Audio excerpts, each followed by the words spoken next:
Inday Sara, the President, nagdeklara na ng kanyang kahandaan at pag-alay ng kanyang buong buhay sa pagsisilbi sa bawat pamilyang Pilipino. Kinakailangan po natin siyang tulungan. Protektahan natin si VP Inday Sara Duterte sapagkat bukod sa mga harassment, bukod sa mga legal na pananakot katulad ng impeachment. Pag-uusapan din natin yan. Mangungusap din po tayo sa mga mambabatas dyan sa House of Representatives, dyan din all the way hanggang Senado. Sapagkat mayroon malaki po yung implication ng pag-anunsyong ito ni Inday Sara, the President, ng kanyang kahandaan at pagbigay ng kanyang buong sa kasi sa ating saligang batas sa Article 7, in Section 5 or Section 7, Section 5. Yun doon po sa panunumpa sa katungkulan, doon po talagang taimtim po yung panunumpang yun ng Presidente at Vice Presidente na kanilang iniaalay ang kanilang buhay. Inihahandog, itinatalaga ang lahat ng kanilang lakas, talino, talento, buhay sa mamamayang Pilipino. Alam naman natin ano ang nangyayari sa ating bansa ngayon sa ilalim ni Bongbong Marcos. Lahat ng mga kagaya ko na nagpapahayag ng katotohanan, sinasampahan ng kaso, tatakutin ng inciting to sedition, ng sedition, yung mga talaga namang Inday Sara Duterte supporter na nasa gobyerno, tinatakot, tatanggalin ka sa pagiging appointive official mo, kung ikay na may halal, hindi ka bibigyan ng budget, pera-pera ho ang palakad Kanya, mahalaga po na mapakinggan ko kayo ngayong hapon. Magpalitan po tayo ng kuro-kuro with this latest and the boldest declaration to date of the Vice President that she is seeking, she is running, she is making herself available as President this coming 2028. Balit alam ho ninyo yung kanyang kahandaan kahit ngayong araw, kahandaan na ho naging Pangulo si Inday Sara Duterte. Batiin ko lang yung nauna, si at Crescencio Prado 6121 at si at Comrade TV 6935. I see bright sunshiny day with the announcement of Inday Sara Duterte. I suppose yun ang kanyang konteksto. Si Ark Bonch, wala nang urungan to, suportahan natin to mga Bisaya. Bismin, nananawagan na rin siya at si Atmay Beshi, tama po ito. At Comrade TV 6935, we need to protect Vice President Inday Sara Duterte. Marami pong salamat kay Erlinda Flores 7107 at Selen Garcia 1731. A blessed day to you too. Ngayon po ay unang araw pagsisimula hudyat ng Lent. Ngayon po ang sa mga Katoliko ay ang Ash Wednesday. Ito po'y hudyat ng pagsisimula ng Lenten season. Si Athletes Can 369, yes, let's go VP. Salamat po. Salamat sa mga ganitong suporta. Si Iya_Simeon, yes, finally, nag-decide na si VP. Pati po ito, we'll take notice of this comment from Iya_Simeon. Yung sabi po niya, yes, finally, nag-decide na si VP. Yun nga ho, yung matagal na nating pinag-uusapan dito sa Tinig Maisog. Sana po yung mga naka-live sa YouTube, patuloy po kayo mag-like, mag-share, mag-subscribe, mag-comment at mag-react. Ganon din po sa yung nasa Facebook, patuloy pa ho nating palakasin ang ating pahina bilang dagdag tulong din po at puwersa sa kandidatura o paghahayag ng kahandaan ni Vice Presidente Inday Sara Duterte dahil alam naman natin ang mainstream media hindi ibinabalita yung mga totoong balita. Tingnan ho ninyo bukas, GMA7 dinala na ho yan. Pero tingnan nyo yung mga pahayagan, tingnan ninyo kung ibabanner nila yung storyang ito. Napakalaking istorya nito. Baka naman sa inner page ng dyaryo ito lumapag. Pero okay lang, ang tao ho ay nasa social media na. Let's meet itong mga ipokritong meron pong matitinong nasa mainstream media. Pero itong karamihan na iniiwasan yung mga totoong issue, let's meet them head on. Pumili po kayo ng mga pahina sa social media kagaya po ng ating munting pahina ang Tinig Maisog na nagpapahatid ng mga totoong impormasyon dahil nga kako ang ating layunin ay maiangat ang antas ng kamulutan, kalinangan at kaalaman ng mamamayang Pilipino nang hindi po tayo mabudol. Ito na nga ho, nagdeklara na si Inday Sara, the President, ang kanyang kahandaan at ipag-aalay sa kanyang buong buhay, buong pagkatao sa paglilingkod sa ating bansa, sa ating pinakamamahal na bansang Pilipinas. At ang mahalaga, yung katagang binanggit niya, inaalay niya, hinahandog niya ang kanyang pagkatao, ang kanyang buhay sa paglilingkod at sa kapakanan ng bawat pamilyang Pilipino. So ito ho ay welcome news at ito pong comment ni Iya Simeon. Yes, finally nag-decide na si VP. Malinaw po sa naging payag ni VP Inday na it took her no less than 47 years. Linaw ho ng pagkasabi niya eh. It took her no less than 47 years to realize that her life is not just her own. Struggle po kasi yung magdedesisyon ka kung ikay tatakbong presidente o vice-presidente. Mahirap po yun eh.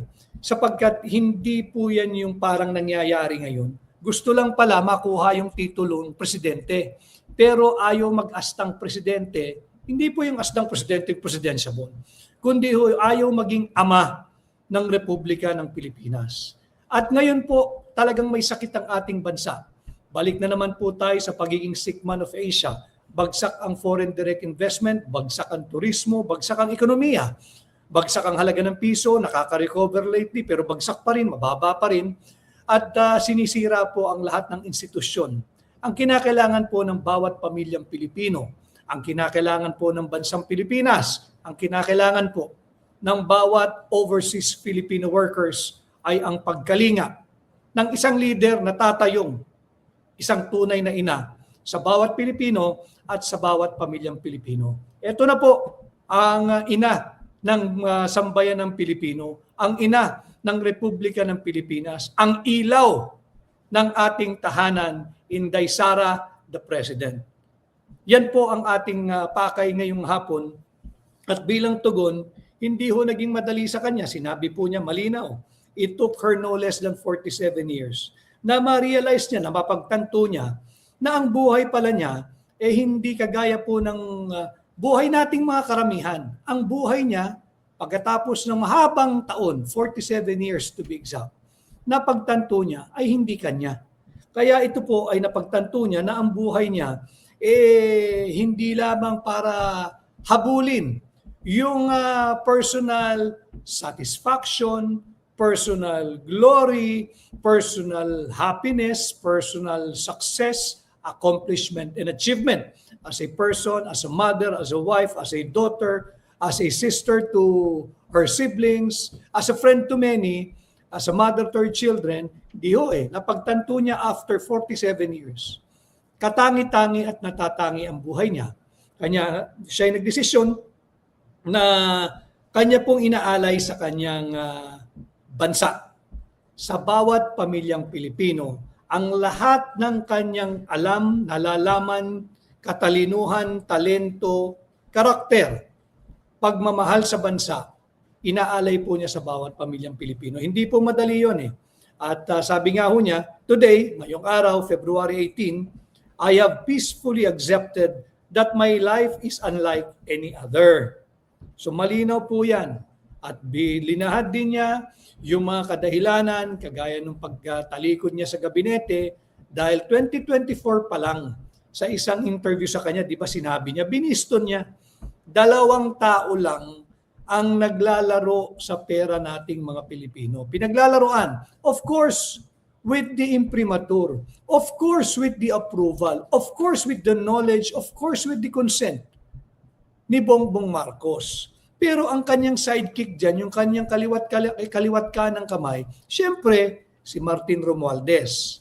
Siyempre si Saldico. Saldico, initially, ginagabayan ko po kayo, but feel free to formulate your own opinion at bukas po ang ating programa sa inyong malayang pagpapahayag ng inyong opinion. Hindi ko kinakailangan sang-ayon kayo even yung Inday Sara the President. Kung ayaw nyo kay Inday, lumipat kayo sa platform o pahina na gusto ninyo. Wag ho kayo dito. Pero yung may mga nag-aalanganin or undecided, welcome po kayo rito and makinig kayo. At kung after ng inyong pakikinig ay hindi kayo kumbinsido, malaya po kayong maghanap ng inyong kandidato o napupusuan o mapupusuan bilang Pangulo ng ating bansa. Pero kung kayo po ay susuporta kay Inday Sara the President, welcome po kayo sa ating pahina at makipag-engage po kayo para interactive po yung ating pagla-live ngayong hapon. So yan, at Iya_Simeon, hindi yung madali . At yung nagsasabi, lalo na yung lukaret sa Malacanang, yung lukaret sa palasyo, lagi niyang sinasabi na gahaman daw sa kapangyarihan, wala ho kasing alam yun. She was never part of the campaign way back in 2022. Wala. Ano yan? Miron. Miron lang ho ang papel niyan. Nung pumasok siya, nung marami ng kaguluhan sa gabinete ni Bongbong, siyempre, siya yung gahaman sa kapangyarihan . Gusto niya yung limelight, gusto niya yung camera, gusto niya yung surrounded siya siguro nung mga kusino-sino at nakakolorete kung ano-ano. Pera po ng taong bayan, yung araw-araw na ginagamit niyan. At hindi pagbibigay ng tamang impormasyon sa atin, singilin natin yung lukaret sa Malacanang, yung lukaret sa palasyo. Hindi ho ninais ni Inday Sara na maging Pangulo as early as 2022. It took a lot of convincing for her to finally agree to consider running as Vice President, not as President. Nakita naman ho natin doon sa resulta, higit na malaki yung kanyang nakuhang boto o mandato sa bawat pamilyang Pilipino. Para ho malinaw tayo, si Inday Sara, si VP Inday Sara lamang ang paulit-ulit na bumabanggit at bumubulalas ng katagang yan. Bawat pamilyang Pilipino. Bawat pamilyang Pilipino. Bakit to mahalaga na ulitin ko yung katagang bawat pamilyang Pilipino? Ito ho yung nasa kaibuturan ng kanyang puso. Ito ho yung nais niyang paglingkuran. Ito po ang kanyang poprotektahan. Ito po ang kanyang itataguyod para meron pa pong abutan. Yung ating mga anak, yung kagaya po naming mga bata pa yung mga anak, para po meron pang abutan na Pilipinas. Para po meron pang patuloy na mangarap o aspiration o ambisyon. Diba? Yun ang nais itaguyod ni Inday Sara the President, ang bawat pamilyang Pilipino. Inuulit-ulit po natin ito bago pa gayahin, nakawin, hijackin ng kung sinong mapagpanggap na sasabihin siya'y nais ding maging Pangulo upang paglingkuran ang bawat pamilyang Pilipino. Yes, you heard that first from Inday Sara the President. Kanya po natin inuulit-ulit. At bukod po dyan, ang linaw po na naging buong pahayag ni VP Inday Sara, ni Inday Sara the President, na yung ating mga overseas Filipino workers, yung ating mga Filipino migrants, pag kailangan kayo ng Marcos Jr. Administration, anong binibigay sa inyo? Sasalubungin kayo ni Bongbong sa airport, nakita naman walang pumapansin sa kanya .